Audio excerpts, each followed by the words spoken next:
Hey, this is Jeremy from Oxner Insurance. Hey, you HVAC contractors out there, this great new project. Maybe you put all that great stuff in here that keeps the ventilation going in a place like this. But you know, I want to share real quickly about a cyber exposure you may not be aware of. And it just takes one of these three things.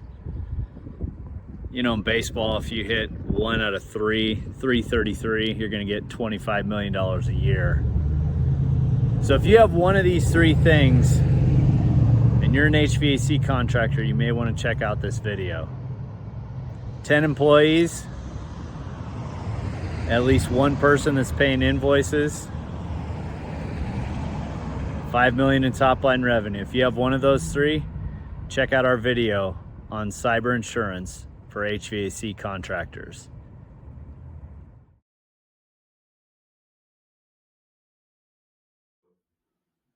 You know, in this class of business, there is quite a bit of personally identifiable information. So, you know, ransomware is probably the number one way that the bad guys are going to try to lock down your system and hold you ransom and want $50,000 of Bitcoin or whatever they're charging these days as the price of Bitcoin has gone up and other cryptocurrencies.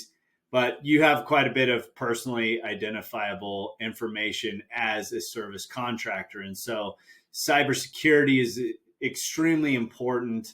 And we all know ransomware, that's what we just described. But a couple other things to consider. Number one is payment card data.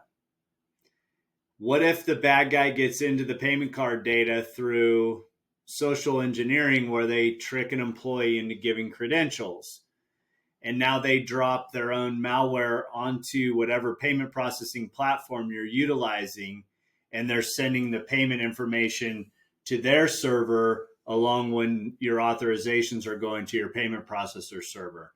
Now, they'll tell you about PCI compliance and all these other things, but that's how data breaches have happened. And so now you have exposure for that personally identifiable information in the form of credit cards and expiration dates. And there can be losses for the funds being transferred, those cards being stolen. And also then you have monitoring fees and things of that nature for folks' credit that have been affected by the data breach. So data breach, that's a big one to keep an eye on. We touched about social engineering, and that could be multifaceted in the approach.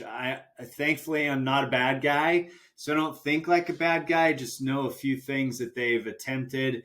And so social engineering, they might be able to get in and grab credentials of corporate bank accounts and drain the bank accounts and siphon it off into the bad guys' bank accounts through social engineering, whether they're using an employee and tricking them and so on and so forth. So they're basically acting like somebody that the employee thinks is the right person. Instead, it's actually the bad guy.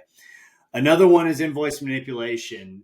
One of the reasons that we recommend fast detection as fast as possible, as fast as what your budget can determine, meaning how fast can the IT infrastructure figure out that the bad guy is actually on the network.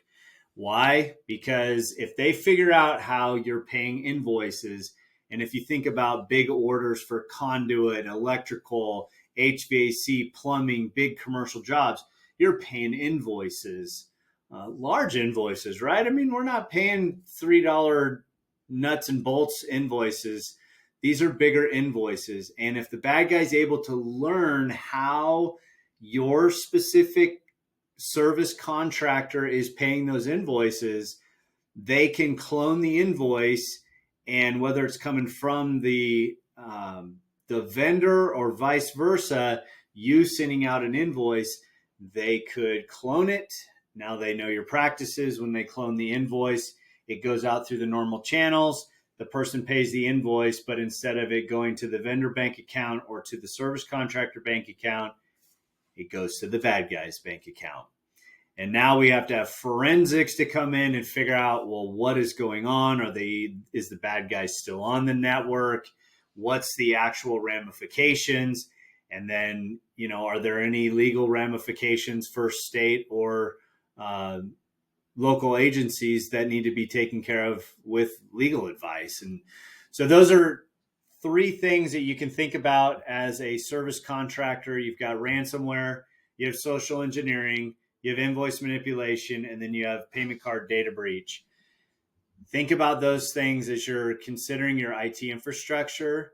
Have a conversation with your managed services provider. If you do not have internal IT, and you know, if you don't have cyber insurance, contact your agent and talk about, you know, the coverages that are needed to protect your service contractor business.